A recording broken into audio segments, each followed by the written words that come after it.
Muchachos, ¿cómo están? Espero que estén seguros, tranquilos y bueno, vamos a aprovechar esta coyuntura para hablar un poquito de programación. Seguramente por ahí circuló entre sus redes este artículo del Washington Post en donde habla de por qué este asunto que estamos haciendo ahorita del aislamiento social es importante, sobre todo para aplanar la curva, es decir, disminuir el número de infecciones por contacto que pueden suceder. Y en este artículo, una de las partes más interesantes es esta simulación en donde se acorrela desde el inicio. Vemos cómo empieza con una población sana y después cada vez que contactan una de esas partículas cambian de color y después con el tiempo se empiezan a recuperar, es decir, cambian de color amarillo a color rosa y después vemos aquí la simulación de la gráfica arriba. Y esto nosotros ya lo podríamos reproducir con processing de manera muy sencilla y hay varios escenarios, por ejemplo este que sería los contactos o el escenario de la forma en la que se reproduciría esta enfermedad eh, sin ningún tipo de alteración. Y luego este otro en donde me lo vuelvo a correr desde cero.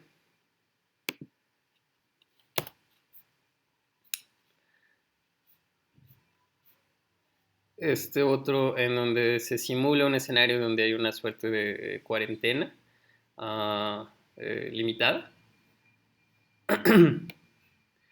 Y luego estos otros dos escenarios en donde se trata de reproducir esto que estamos haciendo, que es el aislamiento social. Primero de una forma en otra restringida, donde hay una serie de partículas que están moviendo y otras que están estacionadas, y luego un escenario de aislamiento social todavía más exagerado, en donde las partículas que se mueven son mucho menos.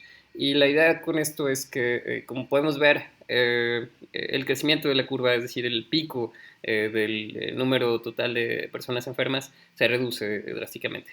Y esa es la razón por la cual ahorita no estamos yendo a la universidad, para que la infraestructura de servicios de salud no colapse en un escenario como este, en donde el número de personas se incrementa de manera exponencial muy rápido y entonces pues bueno, no va a haber suficientes recursos para poder atender a todos. Y como decía, esto ya lo pudiéramos nosotros simular en processing, inclusive utilizando algo de lo que estuvimos viendo antes de nuestro suspensión de actividades, que sería utilizar Box2D. Pero quiero aprovechar esta oportunidad para ver cómo lo podemos hacer y que viviera precisamente como esto que estamos viendo, que viva en la red, que viva en Internet, como algo que nosotros podemos compartir y que no dependa de que alguien baje nuestro código y lo compile en processing o que mandemos un standalone, sino que precisamente viva en la red. Y para eso lo que vamos a utilizar es P5JS, que la página es p5js.org. Esta va a ser nuestra página de referencia. Y P5JS lo que trata de implementar es llevar todo el conocimiento y la sofisticación que tenemos nosotros para trabajar en processing, pero llevado a la web. Y P5JS en realidad lo que es una librería, una biblioteca diseñada para JavaScript. JavaScript es un lenguaje multipropósito que encontró su cabida en la red. Es decir, es un lenguaje que permite generar páginas web dinámicas. Las páginas web están codificadas en un lenguaje que se llama HTML. HTML no es un lenguaje de programación, sino que es un lenguaje de markup, es decir, no permite la realización de cómputos, sino simplemente decir cómo se van a ver el contenido que nosotros estamos desplegando.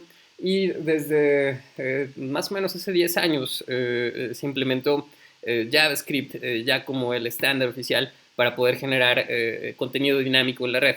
Y P5JS en específico es una librería que está diseñada para trabajar con una etiqueta que es la etiqueta Canvas, que es precisamente un canvas de un mapa de píxeles que nosotros podemos manipular dinámicamente.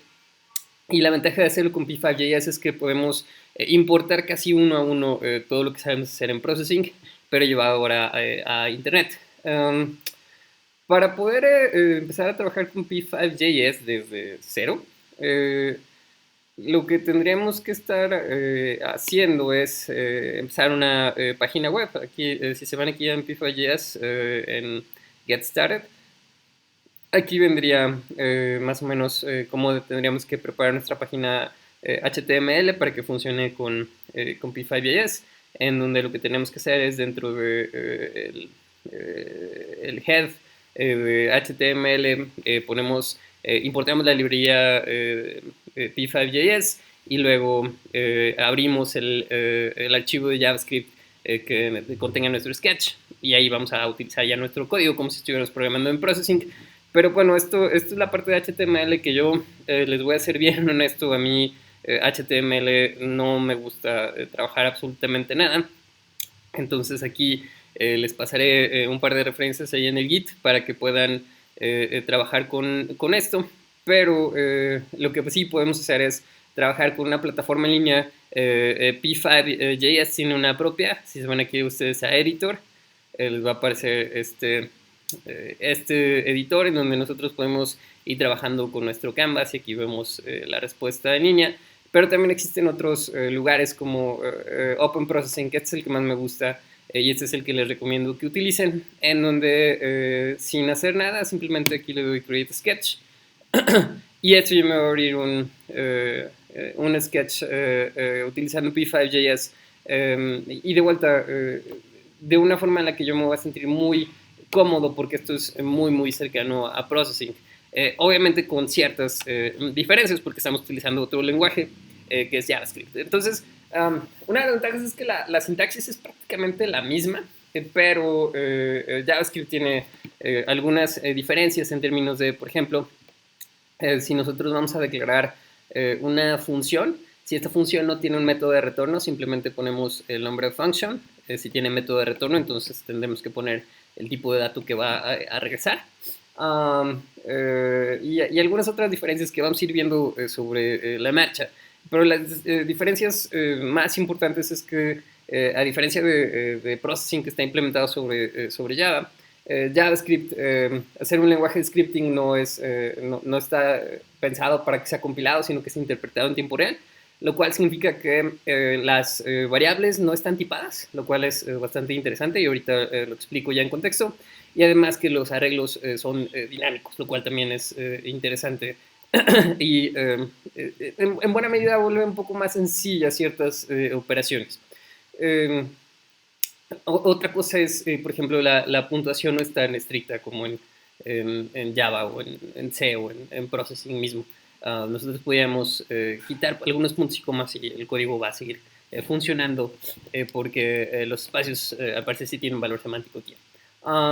Bueno, entonces lo que vamos a tratar de hacer es reproducir esto. Este escenario en donde yo puedo tener una serie de objetos que tienen movimiento propio, que al momento en el que se contactan cambian de color para simular el contagio y que bueno, tienen todas estas propiedades que rebotan entre sí, al colisionar con los bordes, cambian su trayectoria y luego tratar de simular los siguientes escenarios en donde tengo esta de pared y en donde tengo algunos de estos objetos son estáticos, entonces vamos a tratar de reproducir eso a lo largo de... Yo creo que esto lo vamos a partir en 2 videos para que no sea tan pesado. Entonces, bueno, vamos a empezar trabajando aquí con Open Processing. Openprocessing.org y de vuelta en el Git les voy a poner algún par de ligas en caso de que ustedes lo quieran hacer en HTML desde cero, lo cual no les recomiendo así de entrada.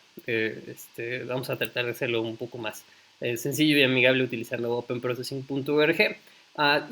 Otra ventaja de openprocessing.org es que si ustedes abren una cuenta pueden ir guardando los sketches y estos van a estar listos para que los puedan compartir en internet, lo cual también está interesante. Y bueno, vamos a abrirlo desde el principio para que vean cómo funciona. Entonces, de vuelta voy a openprocessing.org y le doy clic aquí a Create Sketch. Y me va a abrir esta pantalla y aquí lo que tengo son estos 2 botones de arriba. Uno que me va a servir para ver el resultado de mi programa y este que me permite trabajar con el editor de código. Si yo compilo el programa tal como está, lo que tengo es este sketch. en donde voy dibujando una elipse en la posición X y Y del mouse y vamos a ver cómo está implementado.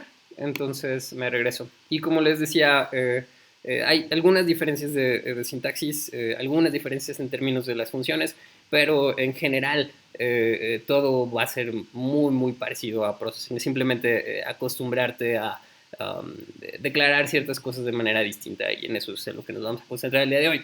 Por ejemplo, como les decía, si mi función, si una función no tiene método de retorno, entonces lo tengo que declarar con la palabra function. Y aquí lo que está declarando es dos funciones que ya son bastante conocidas para nosotros, la función setup y la función draw. Setup, que va a ser este snippet de código que se va a compilar al principio de mi programa y que va a establecer las condiciones de inicio, y draw, que va a ser esta función que va a estar ejecutándose una y otra vez mientras mi programa está en ejecución. Y lo que le digo aquí en el setup es que cree el canvas, es decir, el espacio de trabajo, que sería equivalente a mi función size en processing, y le dice que va a ser del ancho de la ventana de mi navegador y del alto de la ventana de mi navegador, y que el fondo va a ser de color 100. Y de vuelta esto está en RGB, en una resolución de utilizando una numeración entre 0 y 255 para establecer colores, siendo 0 totalmente negro, vamos a verlo, y 255 que va a ser totalmente blanco. Y ahí está totalmente blanco y está funcionando. Y luego aquí en el draw lo que está haciendo es dibujar una elipse en la posición mouse X y mouse Y. Y esta elipse va a medir 20 por 20 y esta función es prácticamente la misma que nosotros utilizamos en processing. Si quieren tener una referencia de todas las funciones a las cuales nosotros tenemos acceso, lo que tienen que entrar es a a p5.js, p5.js, y aquí en reference aquí van a encontrar todas las funciones que son de vuelta casi una correspondencia 1 a 1 entre processing y P5.js, con algunas diferencias de sintaxis, con algunas diferencias en términos de cómo se implementan, por ejemplo, ciertas clases.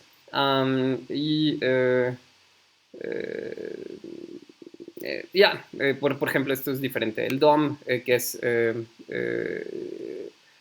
ahí están encapsuladas una serie de funciones que me van a permitir modificar dinámicamente mi página HTML, es decir, el contenido de una página web, no tanto el canvas, pero bueno, eso probablemente lo podamos ver un poquito más adelante. Ahora, vamos a tratar de pensar en cómo funcionaría alguno de estos sketches pensados desde cero para implementarlos acá en P5.js. Entonces yo tengo un objeto que es una elipse, afortunadamente yo tengo una elipse, y lo que tengo que hacer es que esta elipse tiene una posición constante, se va moviendo constantemente y colisiona contra los bordes. Vamos a empezar haciendo eso primero de manera imperativa y luego lo encapsulamos dentro de un objeto. Entonces yo afortunadamente ya tengo aquí una elipse y lo que voy a hacer con esta elipse es que voy a declarar dos vectores, que es de vuelta un número compuesto por dos pares que me permite indicar una coordenada, pero también es la idea de un objeto matemático que tiene esta conversión en donde lo que tengo es una magnitud y una dirección. Entonces eso es conveniente. Y para declarar yo una variable en processing, lo que hago, perdón, en P5.js, lo que hago es decir let, y vamos a poner aquí posición. Y aquí yo estoy declarando una variable que se va a llamar posición. ¿De qué tipo va a ser esa variable? Puede ser de cualquier tipo. Y esa es una de las grandes ventajas de trabajar en JavaScript, que las variables, o el tipado de mis variables van a ser dinámicas, es decir, yo puedo hacer que posición sea un número entero y luego se convierte en un número flotante y luego se vuelva un vector, luego se vuelva un objeto de cualquier naturaleza. Inclusive pudiera declararlo como un arreglo en algún momento determinado.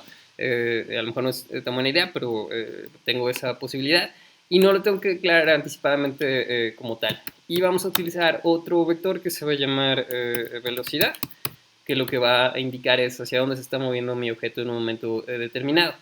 Y como estos dos los quiero inicializar como vectores, lo que tengo que ver es cómo inicializo un vector en P5.js. Y para eso vamos a buscar aquí en la diferencia. Vamos a buscar math. Y en math aquí está, hay una función que se llama createVector que me va a permitir implementar un vector. Entonces, si yo si yo llamo a la función createVector y le paso dos números o tres números, entonces estaré inicializando ahí mi vector. Y este vector va a ser la posición inicial de mi objeto, que lo vamos a poner aquí en el setup. Aquí en el setup lo que voy a decir es posición va a ser igual a create vector, y aquí le voy a pasar dos números, y lo que voy a querer es utilizar un número aleatorio que lo coloca en alguna posición de mi pantalla. Entonces vamos a ponerle random width, que es el ancho de mi pantalla, y random height, que es el alto de mi pantalla, y después esta elipse la vamos a dibujar precisamente ahí en posición, con posición.x y posición.y. Compilo mi programa y aquí lo que tengo es... los puse mal, ¿verdad? Estoy pasando como el ancho y el alto de mi elipse, una disculpa. Ahora sí, 20 y 20. Compilo y ahí vemos que mi elipse aparece en una posición aleatoria, y cada vez que compile el código va a aparecer en una posición aleatoria, respetando las reglas precisamente de lo que acabo de decir. Entonces ahora vamos a hacer que este objeto se mueva, y por lo tanto a velocidad yo lo voy a inicializar diciendo que quiero que me regrese un vector, pero quiero que este vector tenga valores aleatorios, pero que sea un vector unitario. Ahorita explico un poquito más cómo funciona esto. Entonces vamos a ver las funciones de vector. A ver, me voy aquí a math nuevamente y luego en P5 vector, y aquí hay una función que se llama random2d. Y esta función me va a regresar un vector unitario, es decir, un vector que va a tener siempre una magnitud de 1, pero que va a tener un ángulo que va a ser aleatorio. Eso quiere decir que van a ser valores aleatorios para x y para y. Todos estos dos vectores o estos dos valores me van a generar un vector que siempre va a tener la misma magnitud, es decir, va a tener 1 como unidad, pero va a tener un ángulo que va a estar variando. Lo cual quiere decir que los valores para x y para y van a estar variando entre 1 y menos 1, y para x o para y el valor complementario va a ser tal que la magnitud sea de 1 una vez que está realizado. Entonces le voy a decir aquí p5.vector random 2d, creo que era con mayúsculas, vamos a ver. p5.vector.random2d, está bien escrito. p5.vector con mayúscula, .random2d, ahí está. Y lo que voy a hacer es a posición, le voy a estar sumando esa velocidad para que constantemente esté incrementando su... esté cambiando su posición, perdón. Entonces lo que voy a hacer es aquí a posición, le voy a pedir que agregue, y esta es una función de pvector. Pvector obviamente es una, p5.vector es una clase dentro de P5.js que me permite trabajar con un vector y por lo tanto voy a tener acceso a todas estas funciones que veíamos hace rato, que son estas que están aquí, en donde yo puedo convertir un pvector a un string, puedo establecer sus valores para x y para y, puedo copiarlo, le puedo sumar una cantidad, puedo calcular cuál es su remanente, le puedo subtraer una cantidad, le puedo multiplicarlo, dividirlo, establecer o calcular su magnitud cuadrada, su producto cruzado, su producto escalar, puedo buscar la distancia entre dos, puedo hacer el proceso de normalización, y todas estas operaciones las vamos a utilizar, o algunas operaciones las vamos a utilizar para hacer este sketch un poco más sencillo. Una de las ventajas de trabajar con programación orientada a objetos es que como los objetos ya tienen comportamiento y atributos encapsulados, hablando de comportamiento, sus métodos, por ejemplo, este objeto vector tiene un montón de métodos que me permiten hacer operaciones de álgebra lineal de manera muy, muy sencilla. Y esto está bien porque me va a ahorrar un montón de trabajo simplemente utilizando cosas que ya están implementadas. Y lo que voy a hacer es aquí precisamente utilizar el método add para agregarle la velocidad. Y entonces, si todo está bien escrito, al momento en el que yo compile, lo que va a suceder es que mi partícula se está moviendo, así como lo estamos viendo, y lo que estoy haciendo es sumarle cada vez la velocidad, que es este otro vector que le está diciendo tu dirección va a ser hacia acá, y por lo tanto tu movimiento va a estar desplazándose hacia este lado, y cada vez que yo compile esto, la partícula va a surgir en una posición distinta y además su movimiento también va a ser generado de manera aleatoria. Y ahí está bien, ¿no? Lo que tendremos que hacer es quitarle el dibujo del fondo, lo cual lo hago aquí en Draw, lo que le llamo es otra vez a Background 255. Y entonces ahí ya estoy viendo yo cómo se está moviendo mi partícula sin dejar la estela del rastro de su dibujo. Y eso está bien. Ahora lo que quiero hacer es que en el momento en el que colisione con uno de los límites, cambie su dirección. Y eso lo vamos a declarar como una nueva función, porque es un poco más sencillo. Entonces yo voy a poner una nueva función con function, y esta función le vamos a poner bordes. Y aquí lo que voy a declarar es una serie de condicionales que me permitan saber si el objeto está colisionando con los límites. Antes de eso vamos a declarar otra variable que se llame radio. Y luego aquí lo que vamos a decir es que radio va a ser igual a 10. Vamos a dejarlo en 10 ahorita. Y luego yo voy a dibujar el tamaño de mi partícula, no a partir de pasarle este número codificando duro, sino como una referencia a mi variable de radio, diciendo radio por 2 y radio por 2 de este lado. Y luego esto va a ser útil porque va a ser el mismo número que yo voy a utilizar para calcular el asunto de los bordes. Entonces aquí lo que vamos a hacer es preguntar, y para eso utilizamos un if statement que se registra exactamente igual que en processing, diciendo que si x es menor que el radio, entonces x, no, perdón, es posición punto x es menor que el radio. Entonces lo que yo voy a hacer es que voy a mover a mi objeto, voy a estacionar a mi objeto en su posición actual, es decir, le voy a decir a posición punto x, que va a ser igual a radio, y además voy a cambiar la dirección en x de mi objeto, y por lo tanto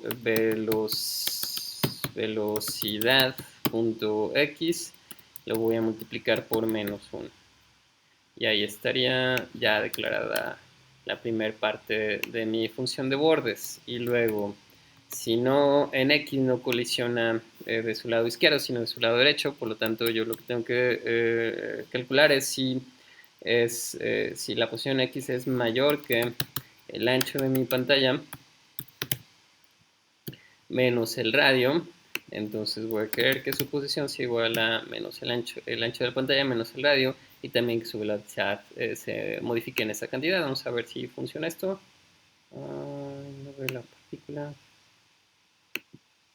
Estaba allá abajo. Ahí va. Uy. Es que no estoy llamando la función. Nada más la declaré, pero no la estoy llamando. Por lo tanto, aquí vamos a llamar a bordes.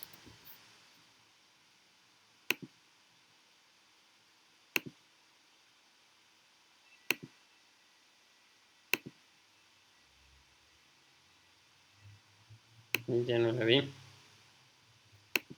Está saliendo en una posición que no es nada conveniente. A ver, aquí vamos a ver. Ahí está, colisionó. Muy bien, ahora vamos a hacerlo en la parte de arriba. Entonces, lo que vamos a decir es, vamos a copiar esto de aquí, nada más a modificarlo. Si la posición ya no en X, sino en Y, es menor que el radio, entonces mi posición en Y va a ser igual al radio, y mi velocidad en Y la voy a multiplicar por -1. Y por el contrario, si la posición en Y es menor que la altura menos el radio, la posición en Y va a ser igual a la altura menos el radio, y mi velocidad en Y va a ser, voy a alterar el signo, lo voy a multiplicar por -1 para cambiarlo su dirección. Y ahora vamos a ver, ¿saben qué? Vamos a cambiarle un poquito el color a esto porque creo que eso está dificultando un poco que la encontremos rápido. Vamos a ponerle un color rojo, nada más para irla notando de manera más sencilla. Y ahí se está moviendo mi partícula. Va muy lenta, pero se está moviendo. Vamos a probarlo otra vez. Ahí está, colisionó del lado izquierdo de la pantalla. Y luego iba hacia abajo. Ahí va hacia abajo. Ahí colisionó abajo de la pantalla. Y cuando llegue a este lado también va a colisionar. Y también arriba simplemente sería cuestión de dejar que funcione. Y bueno, la idea con esto es, ya que tengo declarado este comportamiento todavía muy sencillo y que además me ha servido para ver cómo funcionan algunas cosas de Pi5.js, yo lo que puedo hacer es encapsularlo dentro de un objeto, lo cual pudiera sonar como una buena estrategia para acelerar el proceso de implementar esto. Ay, se me queda de arriba, no la pusimos bien, vamos a ver. Posición, aquí está. Posición en Y es menor que el radio. Ahora sí. Vamos a ver si podemos lograr tener una que se está moviendo hacia arriba. Ahí va. Esta se está moviendo hacia arriba. Y ahí colisionó arriba. Entonces ya está bien implementado mi método. Entonces ya lo que tendríamos que hacer es declarar esto como una clase. Y en la clase declarar todos estos mismos atributos, al menos estos métodos que me permiten hacer que se dibuje y que se mueva, y por lo tanto ya podremos tener una primera acercamiento un poco más próximo a la realidad de lo que estamos viendo acá, ¿no? Entonces vamos a pensar esto como un objeto, no como una serie de variables que viven desarticuladas y que simplemente sirven o me generan la representación por el contexto en el que estoy utilizando en el uso de esta función ellipse. Entonces vamos a pensar en esto orientado a objetos. La forma en la que yo declaro un nuevo objeto en Pi5.js es utilizando la palabra class, el cual es muy similar a processing. De hecho, esto es bastante similar, nada más sí hay una serie de diferencias que son importantes de hacer notar, pero que iríamos viendo conforme a la marcha. Y le vamos a poner la clase sujeto. Entonces lo que vamos a escribir es un sujeto. Y dentro de los llaves estará encapsulado todo aquello que me permita definir al sujeto en términos de atributos y de sus métodos. Y ya que declaré la clase sujeto, lo primero que quiero hacer es declarar su constructor. A diferencia de lo que hacíamos en Processing, en donde yo para declarar un sujeto lo que hacía era declarar un método que se llamara sujeto, y aquí recibía una serie de atributos. Lo que hago es todos los constructores dentro de JavaScript y de Pi5.js se declaran con la palabra constructor, precisamente. Entonces lo que tengo que decir es que yo voy a declarar el constructor. Y aquí adentro de los paréntesis tengo que pasar los parámetros con los cuales va a iniciar mi función, que voy a querer declarar una posición en X, voy a querer declarar una posición en Y, y probablemente también quiero declarar el radio, en caso de que esto vaya a ser una variable que va a estar modificando a lo largo del tiempo. Y dentro de de la función de constructor voy a declarar todos los atributos que van a definir a mi clase. No los declaro afuera de la clase de sujeto, sino que los declaro aquí dentro del constructor y además los tengo que declarar de una manera muy particular, que es utilizando la palabra this. Entonces, yo voy a querer que este objeto tenga una posición, que va a ser un vector. Voy a querer que tenga una velocidad. Y voy a querer además que tenga un radio. Esto de entrada, ¿verdad? Y luego esta posición, como les decía, va a ser un vector de 2 dimensiones. Este va a ser otro vector de 2 dimensiones. Este va a ser un número flotante, un número entero, que van a ser inicializados a partir de estos valores de acá. Bueno, la velocidad no, la velocidad la vamos a dejar aleatoria.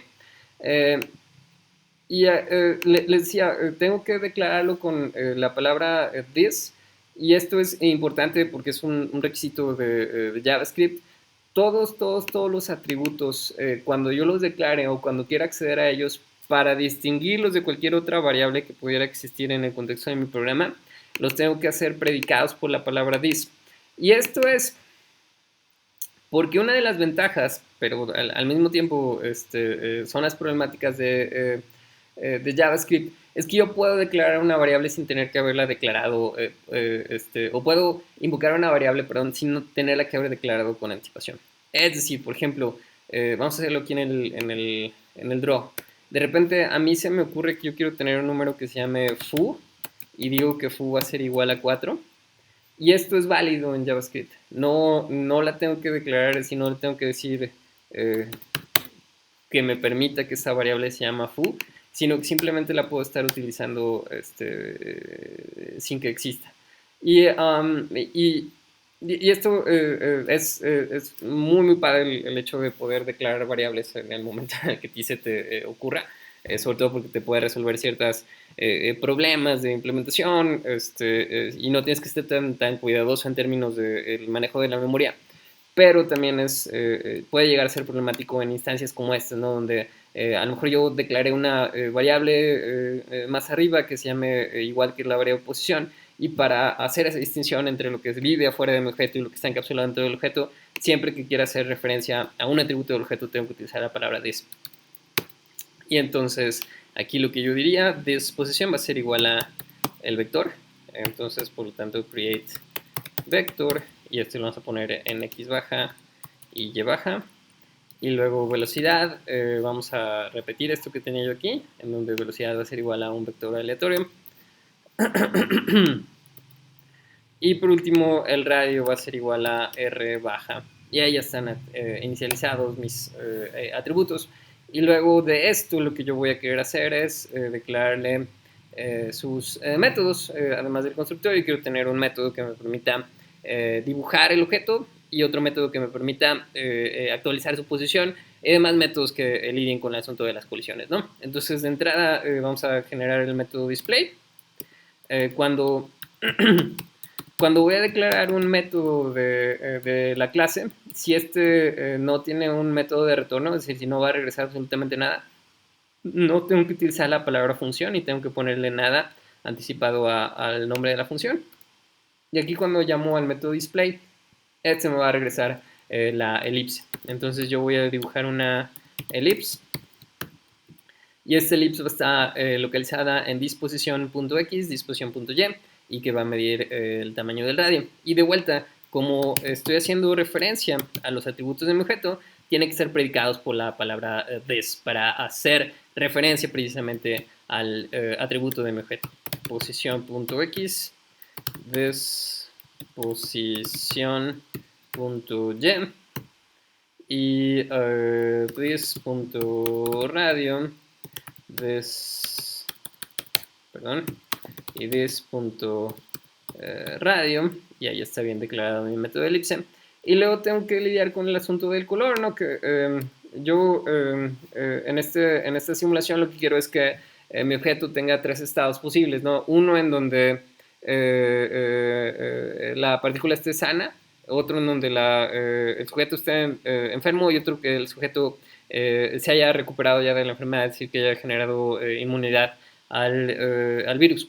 Y por lo tanto, yo voy a declarar una propiedad que se va a llamar estado. Y estado va a almacenar un número entero. Entonces lo voy a inicializar en 0. Y aquí como un comentario, lo que voy a decir es, si estado es igual a 0, quiere decir que está sano. Si estado va a ser igual a 1, lo que voy a hacer es que va a estar enfermo. Y si estado es igual a 2, lo que va a hacer es recuperado.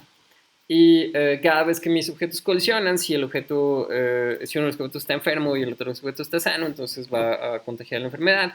Y cuando un objeto esté enfermo, después de un determinado tiempo va a pasar a estar recuperado. Por eso, bueno, ahorita pensamos un poquito cómo podemos lidiar con eso. En todo caso, simplemente vamos a hacer este asunto, decir que si el objeto está sano, yo voy a cambiar el color del relleno. No voy a querer que mis partículas tengan línea de contorno, porque las partículas no tenían línea de contorno, por lo tanto voy a llamar noStroke. Si se fijan, los métodos de estos son prácticamente iguales, simplemente hay ciertos cambios de sintaxis, ciertos cambios en el nombre de algunas de las funciones. Y aquí lo que vamos a hacer es un switch que se va a declarar exactamente igual a como los declaramos en processing. Decir que este switch va a funcionar a partir de la variable this.estado, y lo que vamos a decir es si estado vale 0,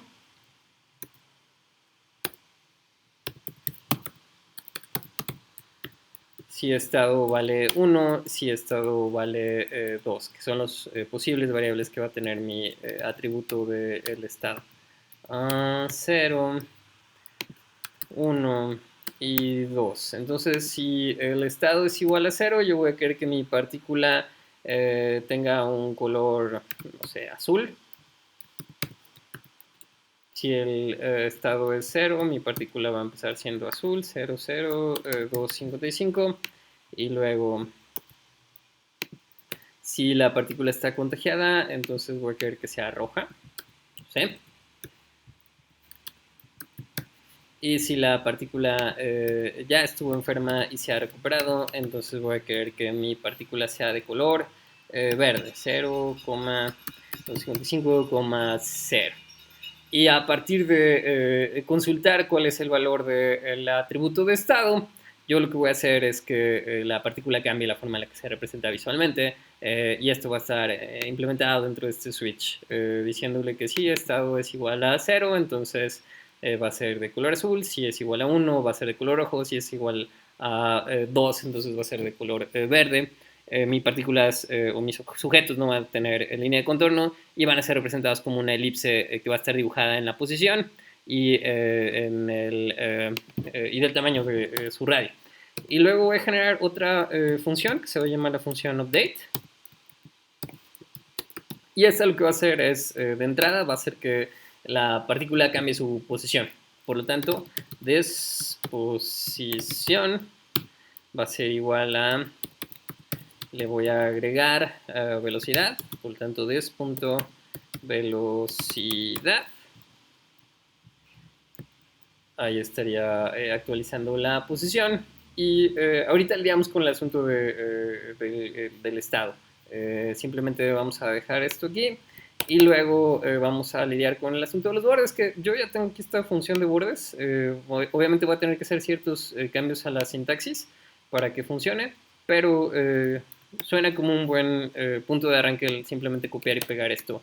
Entonces, como les decía, no le tengo que declarar bordes.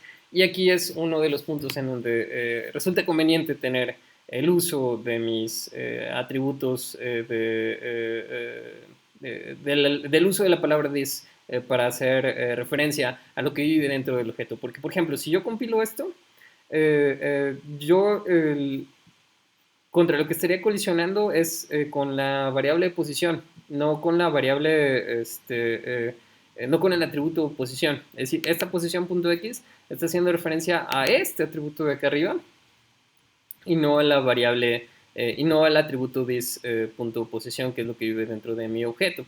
Y yo lo que quiero es que todo esté encapsulado dentro de mi objeto. Por lo tanto, esto va a ser igual a disposición.x, esto this.radio, Disposición X, dis.radio, disvelocidad.x se cambia y luego si disposición.x es menor al ancho menos dis.radio, este width es una variable global, por lo tanto no está haciendo referencia a dis.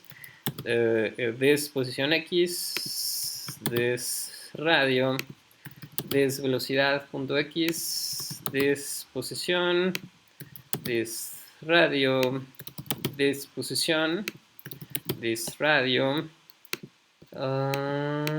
disvelocidad, disposición, disradio, disposición, disradio y desvelocidad. Y ahí estaría implementado, espero que de manera correcta, mi método bordes, que va a ser lo que precisamente me permita detectar la colisión con uno de los límites de la pantalla. Y entonces yo ya tengo esto encapsulado como un objeto y por lo tanto podría declarar un objeto nuevo. Como voy a declarar una nueva variable, vamos a decir let va a ser un sujeto, vamos a ponerle un sujeto,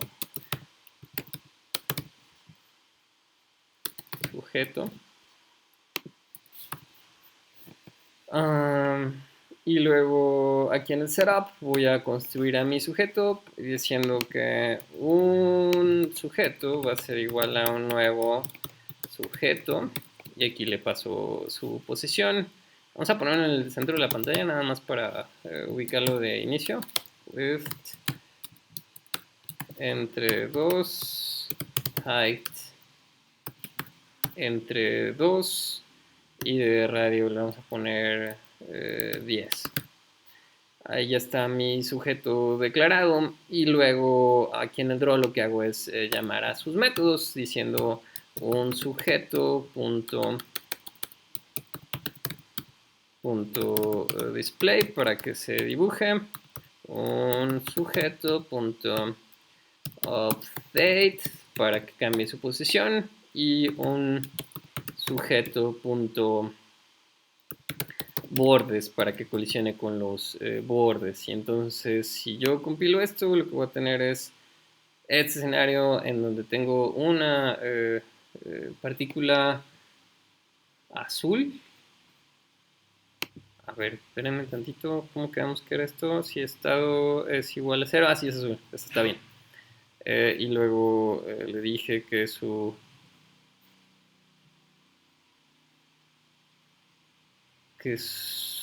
display va a ser radio por 2 y radio por 2. Eso era lo que me había equivocado. Entonces lo dibujo y aquí está ya mi objeto. De vuelta, este es un objeto, esto tiene que fuertemente encapsulado. Simplemente es una elipse que estoy dibujando y que asume su posición a partir del cambio que estoy haciendo en las variables, pero este ya es un objeto y por lo tanto yo puedo hacer copias de la misma forma. Entonces, aprovechando que ya tengo clase implementada, lo que puedo hacer es un array. Y una de las ventajas nuevamente de trabajar con Java es que los arreglos son dinámicos y además el lenguaje no está tipado. Por lo tanto, yo puedo declarar una variable que se llame sujetos y simplemente para decir que esto va a ser un arreglo, lo que hago es decir que que sujetos va a ser igual a un arreglo vacío. Y esto lo declaro con dos corchetes. Esto sí es diferente en términos de la forma en la que lo hacíamos en Processing, sobre todo porque no tengo que declarar el número de objetos que va a almacenar en ese arreglo, ni tampoco tengo que declarar el tipo de objetos que voy a almacenar en ese arreglo. Mis arreglos no están tipados, es decir, pueden almacenar, es una colección que puede almacenar objetos de cualquier naturaleza y además son dinámicos, es decir, yo lo puedo ir agregando y quitando miembros conforme vaya yo decidiéndolo. Y lo que voy a hacer es precisamente aquí en el setup establecer el tamaño de mi arreglo y lo voy a hacer de manera iterativa.